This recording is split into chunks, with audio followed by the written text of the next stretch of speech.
Video शुरू करने से पहले दोस्तों एक इम्पॉर्टेंट इन्फॉर्मेशन मैं आपको बताना चाह रहा हूँ। हमारी श्री एजुकेशन ऐप पर बहुत भारी छूट चल रही है। होली धमाका ऑफर चल रहा है जिसमें सभी कोर्स पर 35% का डिस्काउंट आपको मिल रहा है। कोई भी कोर्स ले लीजिए 35% का डिस्काउंट मिल रहा है। बस आपको ये कूपन कोड इस्तेमाल करना पड़ेगा HOLI35 होली 35। ये कूपन कोड इस्तेमाल कीजिए, कोई भी कोर्स लीजिए 35% का डिस्काउंट मिल रहा है। श्री एजुकेशन ऐप वीडियो के डिस्क्रिप्शन में लिंक दिया हुआ है, डाउनलोड कर लीजिएगा। वहाँ पर आपको मध्यकालीन भारत का इतिहास का जो क्रैश कोर्स, ये जो वीडियो सीरीज चल रही है, इसके क्लास नोट्स अवेलेबल हो चुके हैं। वो अभी तुरंत परचेस कर लीजिए। वो समय समय पर अपडेट होते रहेंगे और उसमें नई नई चीज़ें आपको और देखने को मिलेगी। ऐसा नहीं कि आपने एक बार कोर्स ले लिए बस उतना ही मिलेगा, नहीं। कोर्स ले लेंगे आपने, आपके फोल्डर में, आपकी ऐप में और भी एक्स्ट्रा चीज़ें हम ऑटोमेटिक आपको देते रहेंगे जो आपके परीक्षा के लिए उपयोगी होगा। इसके अलावा जीएस के कंप्लीट क्लास नोट्स चाहिए, वो भी ऐप पर अवेलेबल हो चुके हैं। सभी पे 35% की डिस्काउंट मिल रही है। तो श्री एजुकेशन ऐप डाउनलोड कर लीजिए, तभी आपको हो पाएगा। ये 2-3 दिन ऑफर चलेगा, ठीक है, तो ज़रूर ज्वाइन कर लीजिए। कई बच्चे इकोनॉमिक्स का कोर्स मांग रहे थे, ये अभी लॉन्च हो चुका है, करंट अफेयर के साथ जोड़कर पढ़ाया जा रहा है इसमें। ये ज्वाइन कर लीजिए, इस पर भी 35% की डिस्काउंट है। और कई बच्चे जीएस फाउंडेशन कोर्स मांग रहे थे, वो भी अवेलेबल हो चुका है। कंप्लीट जीएस पढ़ाया जा रहा है, डिटेल से पढ़ाया जा रहा है। वीडियो लेक्चर के साथ क्लास नोट्स भी आपको यहाँ फ्री दिए जा रहे हैं। मॉक टेस्ट भी करवाया जाएगा कि हर चैप्टर का कंप्लीट होने के बाद आपको मॉक टेस्ट करवाया जाएगा। पहले तो चैप्टर वाइज टेस्ट होंगे जिसमें ऑल इंडिया लेवल पर आपकी रैंक आएगी। उसके बाद कंप्लीट सिलेबस का टेस्ट होगा, उसकी भी रैंक आएगी। उस हिसाब से आप प्रिपरेशन कर सकते हैं, ठीक है। Thank you. नमस्कार दोस्तों, आप सभी का स्वागत है। क्रैश कोर्स हम पढ़ रहे हैं मध्यकालीन भारत के इतिहास का। लेक्चर नंबर ये 5 होने वाला है। ये जो लेक्चर सीरीज़ है क्रैश कोर्स की, जो इसमें आप मध्यकालीन भारत के इतिहास पढ़ रहे हैं, ये आपकी आने वाली सभी परीक्षाओं के लिए उपयोगी है। क्योंकि मैं यहाँ पर टू द पॉइंट बता रहा हूँ, कोई इधर उधर की बातें नहीं, केवल टू द पॉइंट आपको बता रहा हूँ ताकि हिस्ट्री आपको बहुत ही सिंपल लगे और पढ़ने में मज़ा भी आए। एक बार आप पढ़ें तो भूल ना पाएँ। तो चलिए आगे हम बढ़ते हैं। जैसा कि आपको मालूम ही है, अब हम दिल्ली सल्तनत ही पढ़ रहे हैं। पिछले लेक्चर में भी हमने दिल्ली सल्तनत शुरुआत कर दी थी, उसी को हम आज कंटिन्यू करेंगे। दिल्ली सल्तनत काल। दिल्ली सल्तनत का टाइम पीरियड अगर आपको याद हो कब से कब तक है, 1206 से लेकर 1226 ईस्वी तक है। 320 वर्षों का टाइम पीरियड था। कुल 5 वंश हैं इसमें: गुलाम वंश, खिलजी वंश, तुगलक वंश, सैयद वंश, लोधी वंश। सबसे पहले हमने गुलाम वंश पकड़ा हुआ है 1206 ईस्वी से लेकर 1290 ईस्वी तक। हालांकि इसमें आपने कुतुबुद्दीन ऐबक तो पढ़ ही लिया, जिसका टाइम पीरियड 1206 से 1210 तक ही चल पाया। 1210 में उसकी मृत्यु हो जाती है। चौगान खेलते हुए या पोलो खेलते हुए वो घोड़े से गिर जाता है और उसकी मृत्यु हो जाती है। उसके बाद उसका पुत्र कुछ महीनों के लिए शासक बनता है, जिसका नाम आराम शाह था। वो आराम से ही गद्दी पर हटा दिया गया और उसके बाद आ गया इल्तुतमिश। तो इल्तुतमिश के बारे में ही हमें डिस्कस करना है। गुलाम वंश में इल्तुतमिश और बलबन ऐसे शासक हैं जिनके बारे में परीक्षाओं में भर भर के प्रश्न आते हैं, तो इन्हें डिटेल में पढ़ना बहुत ज़रूरी है।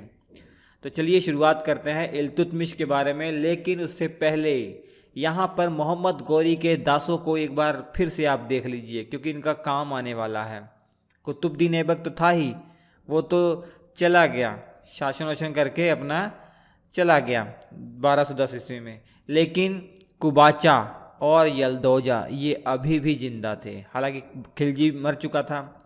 यलदौजा गजनी वाला जो शासन था, अफ़गानिस्तान वाला जो क्षेत्र था, वो संभाल रहा था। इसके अलावा जो कुबाचा था वो सिंध और मुल्तान वाला जो क्षेत्र था, जिसे उच्च कहा जाता था, वो संभाल रहा था। और लाहौर और दिल्ली कुतुबुद्दीन ऐबक के हाथ में था, वो तो आपको मालूम ही है।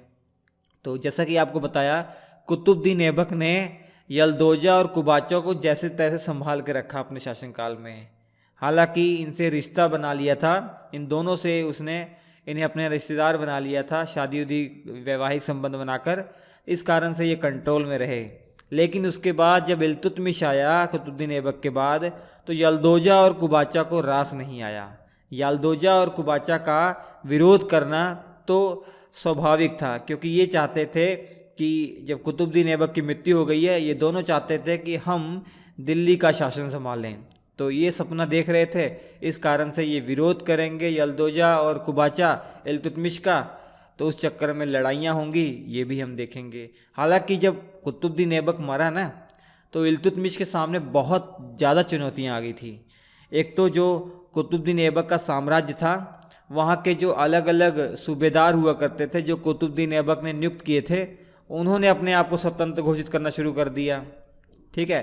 उसके बाद बाहरी जो आक्रमण थे, जैसे चंगेज खां का आक्रमण, जो एक मंगोल शासक था चंगेज खां, उसका आक्रमण होने वाला था, उसका भी खतरा था।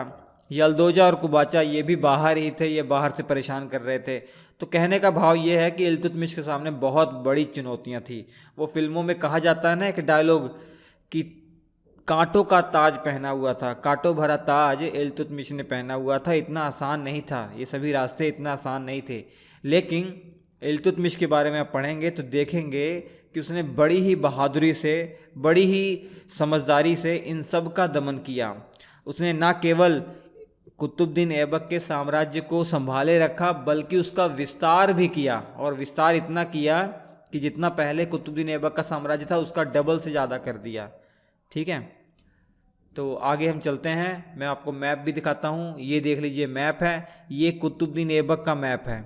ये डार्क रेड में कुतुबुद्दीन ऐबक का ये साम्राज्य था, लेकिन इल्तुतमिश ने देख लीजिए कितना साम्राज्य बढ़ा दिया था। भले इतनी ढेर सारी चुनौतियाँ थी, उन चुनौतियों का सामना करते हुए उसने साम्राज्य को बढ़ाया भी। तो इसी के बारे में हमें पढ़ना है। तो इल्तुतमिश ये व्यक्ति है, शक्ल देख लीजिए इसकी। इतिहासकार बताते हैं बहुत ही ज़्यादा खूबसूरत था ये उस समय इसके टक्कर में कोई था ही नहीं, इतना हैंडसम बंदा था ये, इतिहासकार बताते हैं। इसका जो पूरा नाम है ना, वो परीक्षा में पूछा जाता है ज़रूर। इसका पूरा नाम मलिक शमसुद्दीन इल्तुतमिश था। इसे गुलामों का गुलाम भी कहा जाता था। गुलामों का गुलाम इसलिए कहा जाता था क्योंकि ये कुतुबुद्दीन ऐबक का गुलाम था, और आपको मालूम है कुतुबुद्दीन ऐबक खुद मोहम्मद गोरी का गुलाम था। तो इल्तुतमिश को कुतुबुद्दीन ऐबक ने खरीदा था। तो ये इल्तुतमिश जो है कुतुबुद्दीन ऐबक का गुलाम था, कुतुबुद्दीन ऐबक मोहम्मद गोरी का गुलाम था, इसलिए इसे गुलामों का गुलाम भी कहा जाता है। और जब इसे गुलाम खरीद लिया गया कुतुबुद्दीन ऐबक के द्वारा, उसके बाद तभी से इसकी बहादुरी के चर्चे होने लग गए। एक एग्जाम्पल मैं आपको बताता हूँ। 1205 और 1206 ईस्वी के आसपास जब खोखरों का दमन कर रहा था मोहम्मद गोरी और कुतुबुद्दीन ऐबक साथ में थे, तो उस समय इल्तुतमिश को भी कुछ कार्यभार दिया गया था। तो इल्तुतमिश ने वो भूमिका इतनी अच्छी निभाई, तो ये सबके नज़रों में आ गया। धीरे धीरे इसका विकास होता गया, इसे बदायूं का इक्तेदार बना दिया गया, या कहा जाए बदायूं का सूबेदार बना दिया गया। इक्ता या इक्तेदार का मतलब आप समझ पाइए। इक्ता का मतलब है भूमि, इक्तेदार का मतलब भूमि का मालिक किसी को बना देना। कोई भूमि है, कोई क्षेत्र है, उसको संभालने के लिए किसी व्यक्ति को दे देना, तो वो जिस व्यक्ति को संभालने के लिए दिया गया है वो इक्तेदार कहलाएगा। तो इक्तेदार की जो प्रथा है प्रशासनिक स्तर पर इल्तुतमिश ने ही चालू की थी। इल्तुतमिश को ही भारत में इक्तेदारी प्रथा का शुरुआत करने को माना जाता है, हालांकि प्रशासनिक स्तर पर, क्योंकि इससे पहले भी छोटे मोटे इक्तेदारों की नियुक्ति होती थी, लेकिन प्रशासनिक स्तर पर बड़े पैमाने पर जो इक्तेदार की नियुक्ति या इक्तेदारी जो प्रथा है वो इल्तुतमिश ने ही शुरू करवाई। तो ये समझ लीजिए, जब ऐबक मर रहा था, ऐबक की जब मृत्यु हुई थी, तो उस समय ये बदायूं का ही सूबेदार था या इक्तेदार था।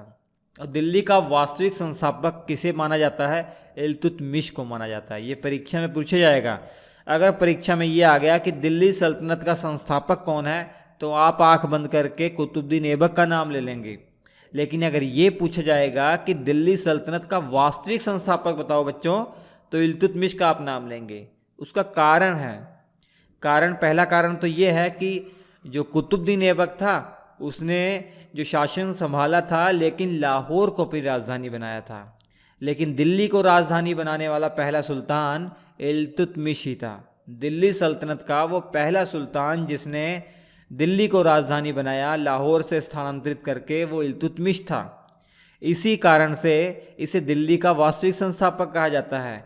दिल्ली सल्तनत का मतलब आप क्या समझ रहे हैं कि ऐसा सल्तनत, ऐसा साम्राज्य जिन्होंने दिल्ली को अपनी राजधानी बनाकर राज्य किया हो। तो जब कुतुबुद्दीन ऐबक ने लाहौर को अपनी राजधानी बनाया था, तो उसको वास्तविक संस्थापक कैसे मान सकते हैं?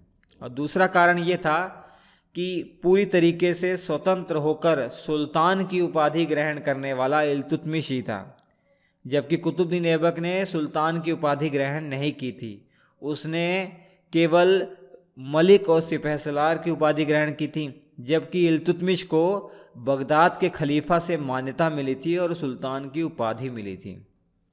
ठीक है, तो बगदाद के जो खलीफा हुआ करते थे वो अगर किसी को सुल्तान की उपाधि देते थे तो वो वैधानिक तौर पर मान्य होता था उस समय। तो इल्तुतमिश वो पहला सुल्तान था, पहला शासक था दिल्ली सल्तनत का जिसे बगदाद के खलीफा से मुक्ति पत्र और सुल्तान की उपाधि मिली थी। तो इसीलिए इसको दिल्ली सल्तनत का वास्तविक संस्थापक कहा जाता है।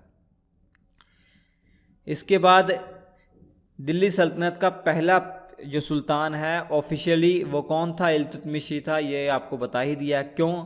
इसका कारण है क्योंकि 1229 ईस्वी में बगदाद के खलीफा अल मुंतसिर बिल्लाह ने इसे सुल्तान की उपाधि दी थी। ठीक है, और इल्तुतमिश का जो टाइम पीरियड है वो कब से कब तक चलता है? 1211 ईस्वी से लेकर 1236 ईस्वी तक चलता है। ये भी नोट कर लीजिएगा। 1206 से 1210 ईस्वी तक कुतुबुद्दीन ऐबक का रहता है। उसके बाद 1210 में इसका बेटा कुतुबुद्दीन ऐबक का बेटा आराम शाह आ जाता है, कुछ ही महीनों का मेहमान होता है। उसके बाद 1211 के शुरुआती दौर में जो शासन संभालता है वो इल्तुतमिश होता है। तो 1211 से 1236 तक इसने शासन संभाला था। ठीक है, अब इल्तुतमिश जब गद्दी पर बैठता है तो इतना आसान नहीं उसके लिए होता है, बहुत सारी चुनौतियां होती हैं। कुछ चुनौतियां मैं मैप के माध्यम से आपको बताने का प्रयास करता हूँ। गजनी में यलदोजा का साम्राज्य था।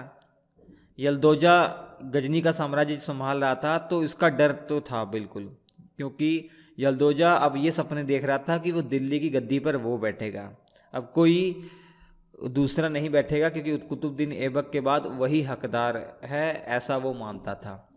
इसके बाद मुल्तान और उच्च वाले इलाके में कुबाचा था। कुबाचा का भी डर था। ये बाहरी दो बहुत प्रमुख डर थे। उसके बाद चंगेज खां का आक्रमण होने वाला था। गजनी वाले क्षेत्र में चंगेज खां का आक्रमण होने वाला था, तो ये डर था इल्तुतमिश को कि भारत में आक्रमण ना हो जाए।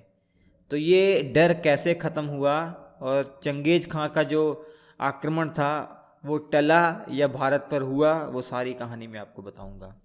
इसके अलावा बंगाल समस्या।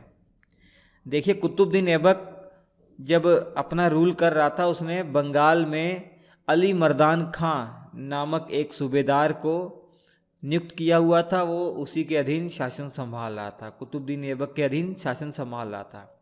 जो ही कुतुबुद्दीन ऐबक ने आंखें बंद की अर्थात उसकी मृत्यु हुई, अली मर्दान ने अपने आप को स्वतंत्र घोषित कर दिया। बोला, मैं भाई बंगाल का स्वतंत्र शासक हूँ, अब मैं किसी के अधीन नहीं रह गया हूँ।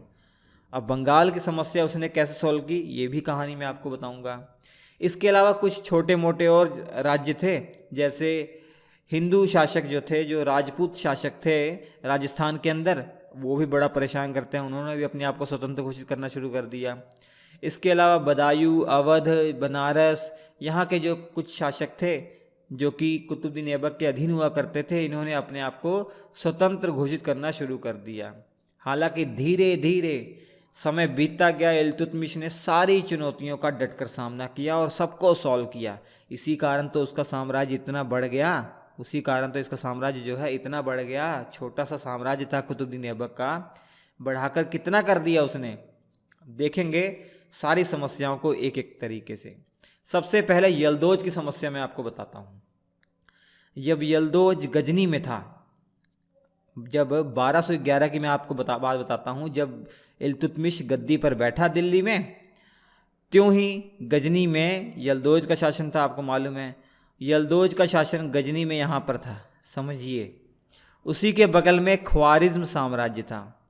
ख्वारिज्म साम्राज्य का जो शासक उस समय था उसका नाम ख्वारिज्म शाह था, या सुल्तान शाह भी उसे कहा जाता है। क्या कहा जाता है? सुल्तान शाह, ख्वारिज्म शाह, दोनों में से कोई भी नाम आप याद रख लीजिए। ख्वारिज्म शाह या सुल्तान शाह ख्वारिज्म साम्राज्य का शासक था। ख्वारिज्म साम्राज्य उस समय बहुत बढ़ गया था, ये आप देख पा रहे हैं कितना बढ़ गया था। ठीक है, और यहाँ पर यल्दोज था और यहाँ पर मुल्तान वाले क्षेत्र में कुबाचा था। तो जो ही गद्दी पर बैठा इल्तुतमिश, तो कुबाचा ने क्या किया, लाहौर पर अधिकार कर लिया। लाहौर आपको मालूम है कुतुबुद्दीन ऐबक की राजधानी हुआ करती थी, लेकिन जो ही इल्तुतमिश दिल्ली की गद्दी पर बैठा, लाहौर को अपने अधिकार में कर लिया कुबाचा ने। लेकिन कुछ ही समय बीतता है, जो ख्वारिज़्म शाह था, ख्वारिज़्म शाह ने अटैक कर दिया यल्दोज पे। तो यल्दोज के पास कोई रास्ता नहीं बचा, वो मजबूरन आता है लाहौर की तरफ। तो उसने लाहौर छीन लिया कुबाचा से।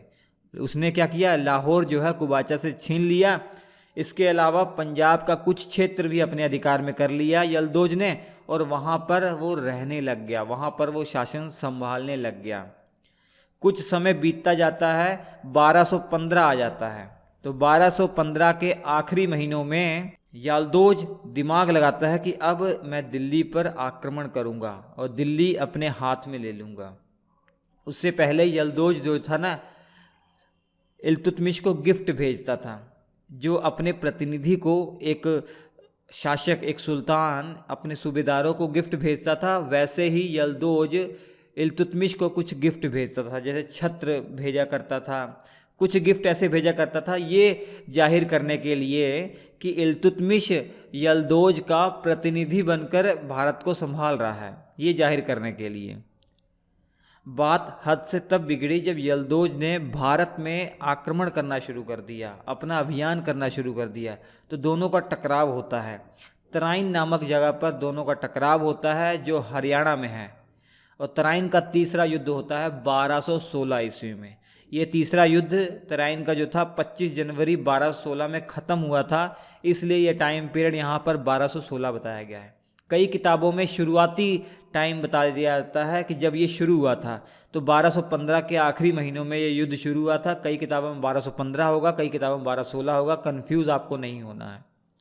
एग्ज़ाम में आएगा तो एक ही ऑप्शन आएगा, दोनों ऑप्शन नहीं आते हैं, ठीक है। तो तराइन का तीसरा युद्ध 25 जनवरी 1216 ईस्वी में हुआ था, जिसमें यल्दोज को हरा दिया था इल्तुतमिश ने। हराया ही नहीं था, केवल उसे कैद कर लिया था।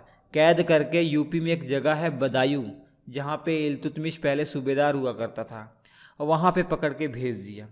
बदायूं में जब भेजा तो बदायूं में इसको कैद कर दिया यल्दोजा को, लेकिन कुछ समय बाद इल्तुतमिश ने यल्दोजा को मरवा दिया। तो इस प्रकार से यल्दोजा की समस्या हो गई ख़त्म।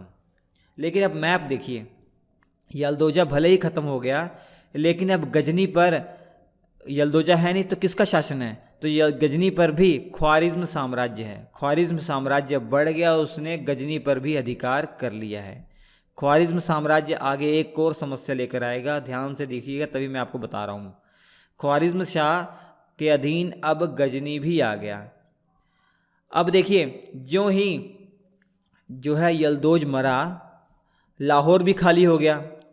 यहाँ पर इल्तुतमिश ने ये गलती की, इल्तुतमिश ने लाहौर पर तुरंत कब्जा नहीं किया, लाहौर और पंजाब वाले क्षेत्र पर तुरंत कब्जा नहीं किया। इसी कारण कुबाचा ने फिर से लाहौर पर अधिकार कर लिया। कुबाचा बहुत परेशान करने वाला है, बार बार लाहौर पर वो अधिकार कर लिया करेगा। तो हालांकि उसकी प्रॉब्लम भी सॉल्व करेगा, लेकिन बहुत समय के बाद। उसके बाद दूसरी समस्या चंगेज खां की, ये 1221 में समस्या आती है। हालांकि 1220 से ही शुरू हो जाती है, लेकिन 1221 में आक्रमण करता है चंगेज खां और लड़ाई करता है जलालुद्दीन मंगबरनी से। मैं आपको पूरी कहानी बताता हूँ चंगेज खां की। चंगेज खां मंगोल का शासक था। मंगोल जो साम्राज्य था ना, मंगोल साम्राज्य का संस्थापक था चंगेज खां। ये देख लीजिए, पूरा मंगोल साम्राज्य है, इतना फैला दिया था चंगेज खां ने। चंगेज खां की मृत्यु 1227 ईस्वी में हुई थी। तो 1227 ईस्वी का मैप है, इतना बड़ा साम्राज्य उसने फैला दिया था। एक और मैप देखिए, तब आपको समझ में आएगा। ये 1220 के आसपास का साम्राज्य है। मंगोल साम्राज्य इतना फैल गया था। तो मंगोल का जो शासक था चंगेज खां, जिसे तैमुचिन भी कहा जाता है, उसने ख्वारिज़्म साम्राज्य के शासक जलालुद्दीन मंगबरनी को एक मैसेज भेजा। अब ख्वारिज़्म साम्राज्य का शासक जलालुद्दीन मंगबरनी कहाँ से आ गया? इससे पहले तो ख्वारिज़्म शाह था या सुल्तान शाह था, उसी का बेटा है जलालुद्दीन मंगबरनी। जलालुद्दीन मंगबरनी सुल्तान शाह या ख्वारिज़्म शाह का पुत्र ही है। जब मंगोल शासक चंगेज खां अपना साम्राज्य बढ़ा रहा था तो ख्वारिज़्म साम्राज्य के बाउंड्री तक वो पहुंच गया। देख लीजिए, उसने ख्वारिज़्म साम्राज्य के शासक जलालुद्दीन मंगबरनी के दरबार में एक दूत भेजा और उस दूत ने जलालुद्दीन मंगबरनी से कहा कि चंगेज खां का हुक्म है कि आप चंगेज खां की अधीनता को स्वीकार कर लीजिए, नहीं तो आपका साम्राज्य ध्वस्त कर दिया जाएगा। तो जलालुद्दीन मंगबरनी ने क्या किया, उस दूत का गला काटकर चंगेज खां को भेज दिया। कई इतिहासकार बताते हैं कि वो जो दूत आया था जिसको चंगेज खां ने भेजा था वही कोई और नहीं, वो चंगेज खां का भाई ही था। कई इतिहासकार बताते हैं, होगा कोई भी, हमें क्या लेने देना, हमें तो फैक्ट जानना है। चलिए, उस दूत का गला काट कर भेज दिया चंगेज खां के पास। चंगेज खां को इतना गुस्सा आया, उसने आक्रमण कर दिया और ख्वारिज़्म साम्राज्य को ध्वस्त कर दिया। ये नया मैप देखिए तब आपको समझ में आएगा। ये देखिए, पूरा उसने क्या किया, ध्वस्त कर दिया। 1221 का मैप है ये। मंगोल शासक चंगेज खां ने कहानी ख़त्म कर दी किसकी, मंगबरनी की। मंगबरनी पर अटैक किया तो 1221 ईस्वी में एक युद्ध होता है, बैटल ऑफ इंडस, चंगेज खां और मंगबरनी के बीच में। आपको पता ही है मंगबरनी तो टिक पाएगा नहीं, क्योंकि चंगेज खां उस समय मैं आपको बता नहीं सकता, इतना खतरनाक, इतना क्रूर शासक था। इतनी तीव्रता से कोई साम्राज्य बढ़ाता है क्या? इसने इतनी तीव्रता से अपने दुश्मनों का सर्वनाश किया कि सोच नहीं सकते। लोगों के सपने में ही आता था, सपने में लोग डरते थे इससे। इसे खुदा का कहर कहा जाता था, इतना ये खतरनाक था। तो चंगेज खां ने मंगबरनी पर अटैक किया तो मंगबरनी टिकने वाला तो था नहीं इसके सामने। मंगबरनी सिंधु नदी पे कूद गया, सिंधु नदी वो डाक कर चला गया और वो सीधा आया लाहौर वाले क्षेत्र में, जहाँ पर कुबाचा शासन कर रहा था। लाहौर पंजाब वाले क्षेत्र में रहकर जलालुद्दीन मंगबरनी ने इल्तुतमिश को मैसेज भिजवाया कि इल्तुतमिश साहब, सुल्तान साहब, हमारी मदद कीजिए, चंगेज खां ने हमारा जो साम्राज्य है ध्वस्त कर दिया है, आप हमारे साथ मिल जाइए, चलिए चंगेज खां को हम सबक सिखाते हैं। तो इल्तुतमिश था बड़ा चालाक, उसने चालाकी से, दिमाग से काम लिया। उसने देखा कि चंगेज खां भारत पर आक्रमण करने के लिए इरादे से नहीं आया, वो लूटपाट करने की दृष्टि से आया। उसको अपना साम्राज्य नहीं बढ़ाना है, भारत में साम्राज्य नहीं बढ़ाना है उसको। तो उसने तुरंत जलालुद्दीन मंगबरनी को मना कर दिया। बोला, अरे साहब, भारत की जो जलवायु है, भारत का जो मौसम है बिल्कुल सही नहीं है, आपके लिए अनुकूल नहीं है। आप कहाँ इतने अच्छे जलवायु में, इतने अच्छे जगह रहते हैं, आपके लिए ये सही नहीं है, आप यहाँ पर बीमार हो जाएंगे, तो हम इसलिए आपकी मदद नहीं कर सकते। बड़ी सावधानी से, बड़ी ही चालाकी ने इल्तुतमिश ने जलालुद्दीन मंगबरनी को मना कर दिया और धीरे धीरे चंगेज खां वापस चला गया। हालांकि 1227 में चंगेज खां की मृत्यु हो जाती है और जलालुद्दीन मंगबरनी का भी खतरा जो है वो चला जाता है, वो भी अपने वापस चला जाता है। तो इस तरीके से मंगोल आक्रमण, चंगेज खां का जो आक्रमण था उससे बच गया, इल्तुतमिश बच गया। इल्तुतमिश का जो दिल्ली सल्तनत था उससे बच गया।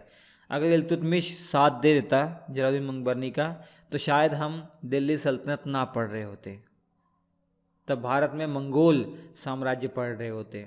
लेकिन इस चालाकी की वजह से साम्राज्य बच गया। उसके बाद कुबाचा का डर। मुल्तान का कुबाचा, जैसा कि हमने पहले ही बताया, 1211 में, शुरू से कहानी सुनिए क्योंकि इसने 1211 से लेकर 1228 तक इल्तुतमिश को परेशान किया है। कुबाचा ने लाहौर पर अधिकार किया था 1211 में। हालांकि जब यलदोज आया था तो उसने लाहौर छीन लिया था, वो बात की बात है। लेकिन यूं ही यलदोज की मृत्यु होती है 1216 में, तराइन के तीसरे युद्ध में, कुबाचा फिर उस पर अटैक कर लेता है, फिर लाहौर पर अधिकार कर लेता है। तो 1216 के आसपास वो अधिकार कर लेता है। लेकिन अधिकार तो इस बार किया, लेकिन वो साम्राज्य को बढ़ाने लग गया, साम्राज्य को पंजाब वाले रीजन में बढ़ाने लग गया। तो इसी कारण से मजबूर होकर इल्तुतमिश को इस पर अटैक करना पड़ा। तो पहला अटैक इस पर किया 1217 में। 1217 में अटैक किया, कुबाचा को हरा दिया। सिंध वाले क्षेत्र में, पाकिस्तान वाले क्षेत्र में मंसूरा नामक स्थान है, मंसूरा नामक स्थान पर कुबाचा को हरा दिया। किसने हराया? इल्तुतमिश ने हराया और लाहौर पर अधिकार कर लिया। लाहौर को संभालने के लिए अपने पुत्र को वहाँ का शासक बना दिया, सूबेदार बना दिया। लेकिन कुछ ही समय के लिए होता है, क्योंकि कुबाचा फिर से लाहौर पर अधिकार कर लेता है। तो लाहौर को लेकर लड़ाई झगड़ा चला रहता था इल्तुतमिश के लिए। शायद इल्तुतमिश इस प्रॉब्लम को पहले ही सॉल्व कर देता, लेकिन आपको मालूम है 1221 में अटैक हो गया था चंगेज खां का। तो इसलिए चंगेज खां जब तक जिंदा था तब तक इल्तुतमिश ने सोचा कि हमें ये जो इलाका है, उत्तर पश्चिम वाला जो इलाका है, इसके लिए हमें कुछ सोचना नहीं है।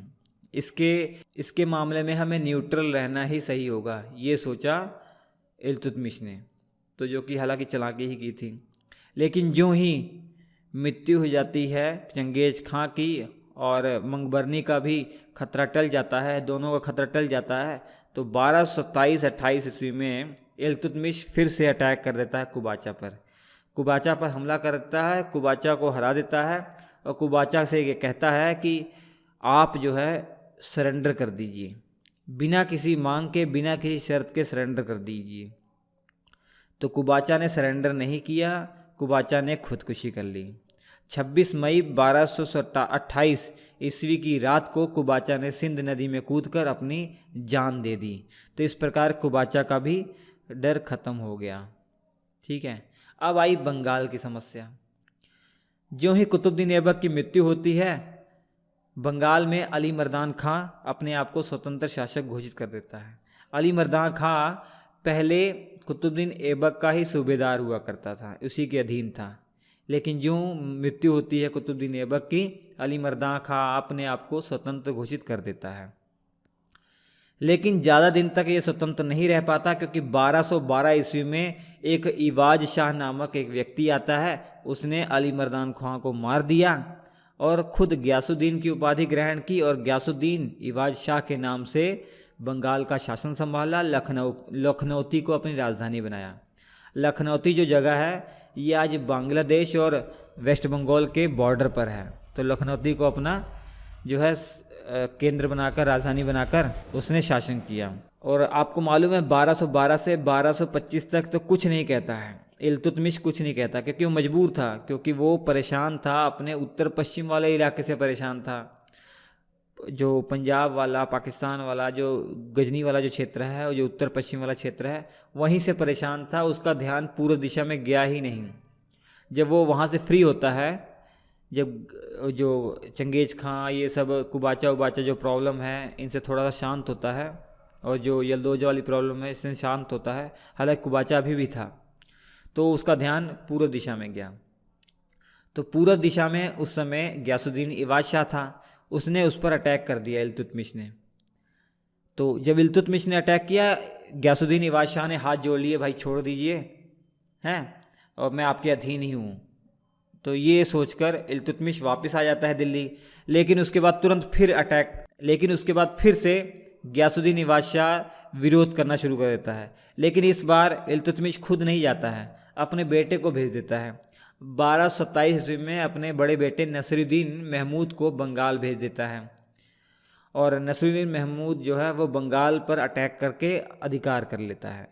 ग्यासुद्दीन इवाज शाह को समाप्त करके वो उस पर अधिकार कर लेता है और लखनौती पर अपना अधिकार करके वहाँ का शासन संभालने लग जाता है।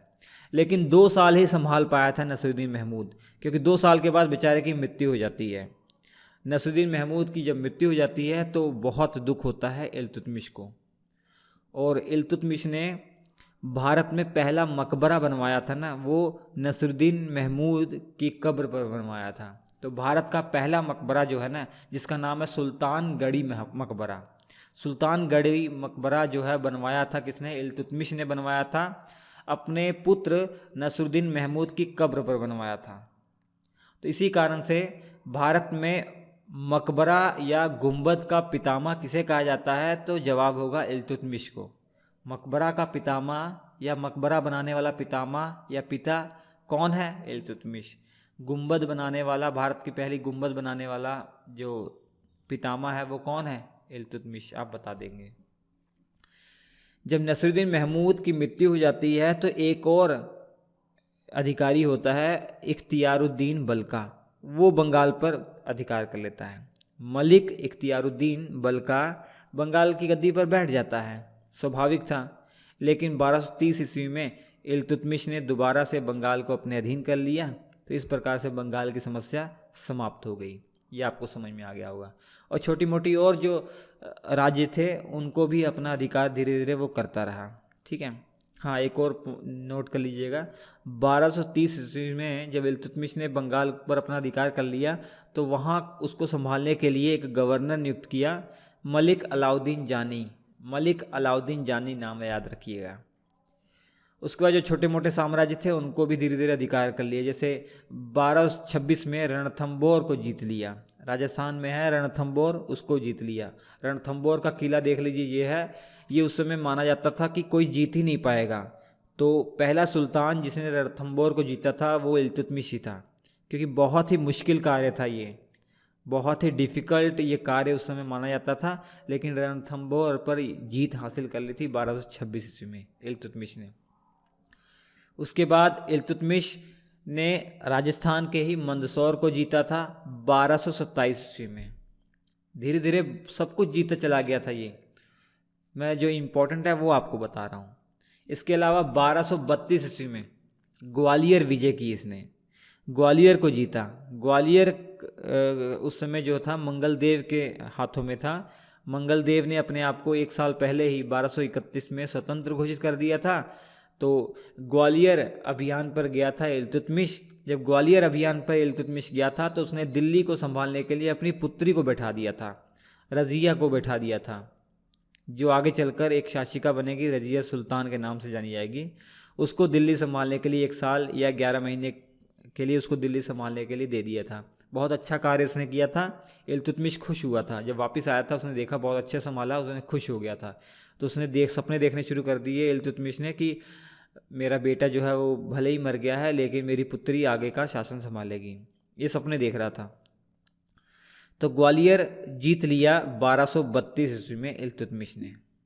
इसके बाद भारत का पहला मकबरा सुल्तानगढ़ी मकबरा, ये तस्वीर है, किसने बनवाया था? दिल्ली के अंदर है, ये इल्तुतमिश ने बनवाया था। सुल्तानगढ़ी मकबरा कहाँ पर है? दिल्ली में है। इल्तुतमिश ने बनवाया था अपने पुत्र नसरुद्दीन महमूद की कब्र के ऊपर, याद रख लीजिएगा। ठीक है। सिक्कों के बारे में एक प्रश्न बहुत इम्पोर्टेंट है। भारत में सबसे पहले अरबी सिक्कों चलाने की शुरुआत इल्तुतमिश ने की थी। 2 अरबी सिक्के चलाए थे, एक का नाम था टंका, दूसरे का नाम था जीतल। टंका चांदी का बना हुआ था, जीतल तांबे का बना हुआ था। ठीक है। और दिल्ली में इसने टकसाल भी खुलवाई थी। जहाँ पे सिक्के बनते हैं, टकसाल, जहाँ पे मुद्राएं बनती है उसे टकसाल कहा जाता है। तो टकसाल बनवाने का काम इसने दिल्ली में किया था। दिल्ली में टकसाल बनवाई थी। और ये पहला शासक था जिसने सिक्कों पर टकसाल का नाम लिखवाने की परंपरा चला दी। आज तक वो चलती आ रही है। मतलब नोटों पर या पैसों पर आज देखेंगे रिजर्व बैंक ऑफ इंडिया लिखा होता है ना नोटों पर, तो टकसाल का नाम है। उसी प्रकार सिक्कों पर टकसाल का नाम, कि जहाँ से ये बने हुए हैं उसका नाम भी लिखवाने की परंपरा इल्तुतमिश ने चलाई थी। इम्पोर्टेंट तथ्य है ये। इसके अलावा बहुत ही इम्पोर्टेंट तथ्य मैं आपको बता रहा हूँ, चालीसा या चहलगान का गठन इल्तुतमिश ने करवाया था। इसके अंदर 40 योग्य तुर्क सरदार होते थे या 40 योग्य तुर्क अमीर होते थे। उनको मिलाकर एक दल का गठन किया जाता था जिसे चालीसा या चहलगानी कहा जाता था। ये सुल्तान की मदद करता था। 40 तुर्क अमीर। अमीर शब्द आप ये मत सोचिएगा कि मतलब पैसों से अमीर, नहीं। अमीर जो शब्द है उस समय कहा जाए तो जैसे आज अधिकारी IAS ऑफिसर, PCS ऑफिसर है ना, वैसे ही अमीर जो थे ना अधिकारी हुआ करते थे। अगर वो सभी अमीर चाह लें तो किसी की सत्ता को खराब भी कर सकते थे, अर्थात सुल्तान को जो है रोड पर ला सकते थे। इतनी उनके पास पावर थी। किसी को सुल्तान बना सकते थे, किसी को सुल्तान से रोड पर ला सकते थे, इतनी पावर उनके पास थी। तो 40 योग्य तुर्क अमीर या सरदार का एक दल का गठन करवाया जिसे चालीसा या चहलगानी कहा गया। और ये चालीसा या चहलगानी में जो 40 सदस्य थे ये इसी के फेवरेट हुआ करते थे, क्योंकि उस समय अमीरों का विरोध बहुत था, क्योंकि ये खुद गुलाम था। और कुतुबुद्दीन ऐबक के बाद इसने आराम शाह को गद्दी से हटाकर सत्ता संभाली थी, तो बहुत सारे जो अमीर थे, तुर्क अमीर, ये इसका विरोध कर रहे थे। हालांकि सब विरोध नाकामयाब हुए और इसने अपने साम्राज्य को बढ़ाया।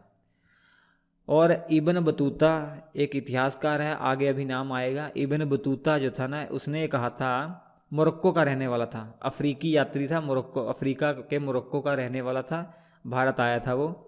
तो उसने अपनी किताब में लिखा हुआ है कि इल्तुतमिश ने महल के बाहर, अपने महल के बाहर संगमरमर पत्थर से 2 शेरों की मूर्तियां बनवाई थी।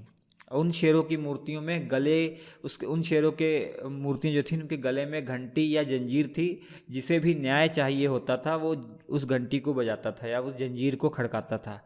तो इसकी प्रॉब्लम सुनी जाती थी उस व्यक्ति की और उसको न्याय दिया जाता था। ठीक है। इसके अलावा कुतुब मीनार का कार्य पूरा करवाने वाला इल्तुतमिश है, बहुत बार मैंने बता दिया। और कार्य शुरू किसने करवाया था? कुतुबुद्दीन ऐबक ने। 1236 ईस्वी में एक अभियान के दौरान इसकी मृत्यु हो जाती है। हालांकि बीमार हो गया था, बहुत ज़्यादा बीमारी से ये मरा, तो बीमार हो गया और इसकी मृत्यु हो जाती है 1236 ईस्वी में। तो मगर मृत्यु के समय इसका साम्राज्य देख लीजिए इतना बढ़ गया था। ठीक है। और इसका जो मकबरा है दिल्ली में है। एक बात शायद मैंने पहले आपको नहीं बताई थी ऐबक के बारे में। ऐबक का जो मकबरा है वो लाहौर में है और इसका मकबरा दिल्ली में है। ठीक है, याद रखेंगे। तो ये पूरी कहानी है इल्तुतमिश की। आज इल्तुतमिश के बारे में ही, भले ही क्रैश कोर्स है, लेकिन इसमें डिटेल में मैंने आपको बता दिया इल्तुतमिश के बारे में। हालांकि डिटेल में पढ़ा जाए तो और भी बहुत सारी जानकारियां हैं, लेकिन ये इम्पोर्टेंट है एग्ज़ाम की दृष्टि से, मैंने आप सभी को बता दिया। और श्री एजुकेशन ऐप जरूर डाउनलोड कर लीजिए, क्लास नोट्स आप ले लीजिए, साथ साथ पढ़ते रहिए उसे, आपके लिए बहुत ही ज़्यादा बेनिफिशियल होने वाला है। क्लास नोट्स इतने बेहतरीन ढंग से डिज़ाइन किए गए हैं कि आपकी परीक्षा की दृष्टि से बहुत उपयोगी होंगे। इसके अलावा कई कोर्स चल रहे हैं। इकोनॉमिक्स का कोर्स बहुत बेहतरीन डिज़ाइन किया गया है, करंट अफेयर को साथ देकर, करंट अफेयर से जोड़कर बनाया गया है। आपकी परीक्षा की दृष्टि से बहुत ही इम्पोर्टेंट होगा, ज्वाइन कर लीजिएगा। हम आपसे मिलते हैं अगले एपिसोड में, तब तक के लिए नमस्कार।